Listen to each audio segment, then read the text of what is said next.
And you've said also that it will solve some labor issues. I mean, what are some things that you envision this bot doing?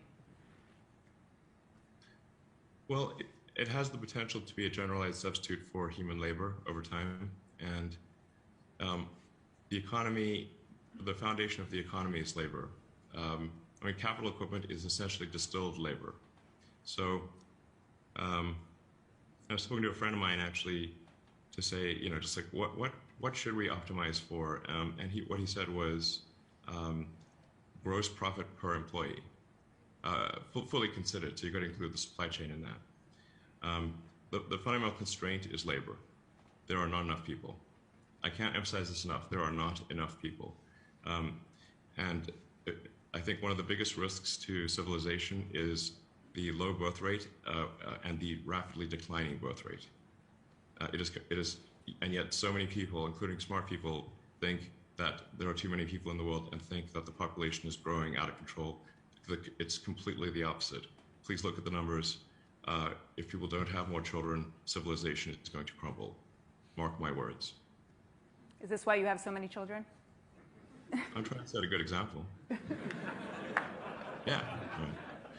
You know, gotta practice what I preach. I won't ask you to predict how many more children you're going to have tonight, but I want to move on to some future talk.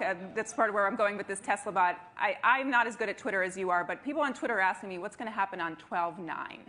Can you tell me what's going to happen on 12/9? Nothing as far as I know. I don't know where this came from. I think this is just one of those memes that, I don't know, it came out of nowhere, but as far as I know, nothing. But maybe something will happen that I'm not aware of. All right, so I want to ask now a little bit farther out in the future, into 2022.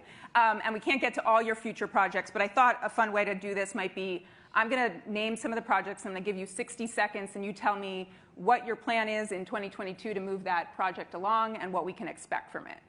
But okay. 60 seconds. You only get 60 seconds. Okay. You going to do it? All right, here we go. So the first one is, hold on, I think I know how to work this Apple Watch. All right, 60 seconds and Cybertruck. Cybertruck. Cybertruck's going to be an incredible product. I think it may be our best product ever. And I think it probably will be. It has a lot of new technology, so it's a hard car to make. But it will be awesome. And I think I've said before that we're aiming for volume production in 2023, and I will provide a more detailed product update at the Tesla earnings call early next year. So I wish it could be sooner, but that's most likely when it happens.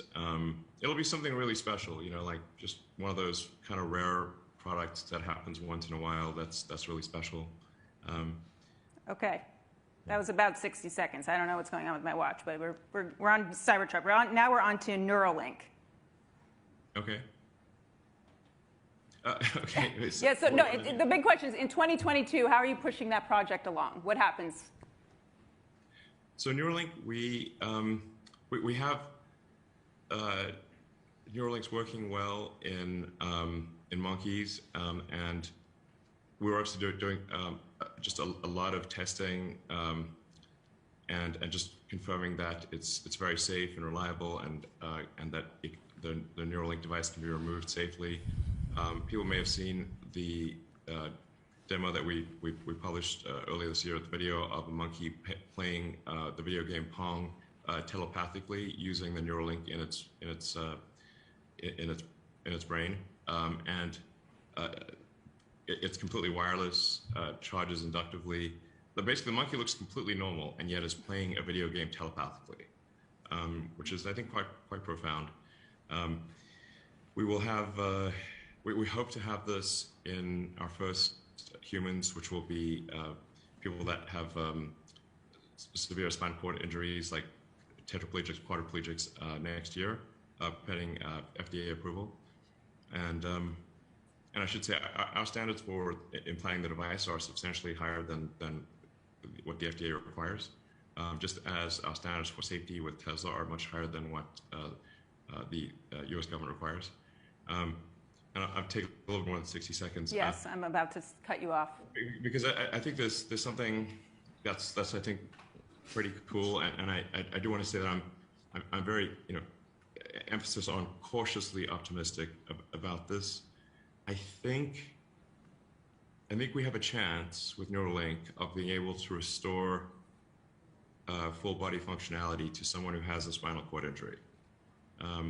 Meaning, I think we have a chance, I emphasize, a chance of being able to allow someone who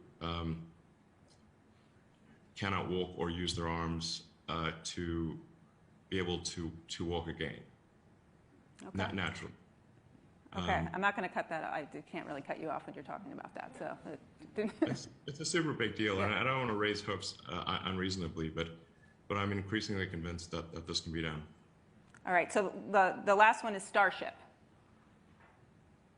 Sure. because there's a lot So- happening in 2022 on Starship, right? Yes. Man, Starship is a hard project. This is the biggest rocket ever made. It will have a thrust and mass double that of a Saturn V, which is the largest rocket to reach orbit, and is intended to be fully and rapidly reusable. This is a profound, if we are successful with this, which I think we will be, but I don't know if we'll be there in 2022. I hope so. This is a profound revolution in access to orbit. There has never been a fully reusable orbital launch vehicle. This is the holy grail of space technology.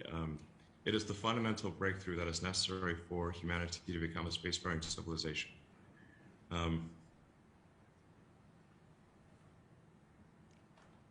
This absorbs more of my mental energy than probably any other single thing. But it is so preposterously difficult that there are times where I wonder whether we can actually do this. And if you had to summarize very quickly, what is so hard about it for just a normal person to understand? What is so hard about it? Well, this will take a lot more than 60 seconds, but But now I'm so interested. okay. Well. Oh no. Okay. Okay. Man, I am overdue for doing a Starship update. We live on a planet where the gravity is actually very strong. We actually live on the densest planet in the solar system. Our atmosphere is very thick, and what this comes down to is that a typical orbital rocket might be able to put about 2% of its liftoff mass into orbit. And then this is with smart people trying hard, maybe 2.5%. And no rocket, to the best of my knowledge, has ever gotten above 4% of its liftoff mass to orbit. So now, in order to make a rocket fully reusable, you've got to basically create a rocket that can do about 4%, if not more than 4%, of its liftoff mass to orbit, which hasn't happened before. So that means you have to have basically A pluses across the board, incredibly efficient engines, incredibly efficient structure. You do need scale because there are some efficiencies of scale. That's why part of why Starship is so gigantic. Because, for example, the brain of the rocket really weighs about the same if it's a small rocket or a big rocket. So with a big rocket, you get to have the avionics be basically round down to 0% or be inconsequential in the mass of the vehicle.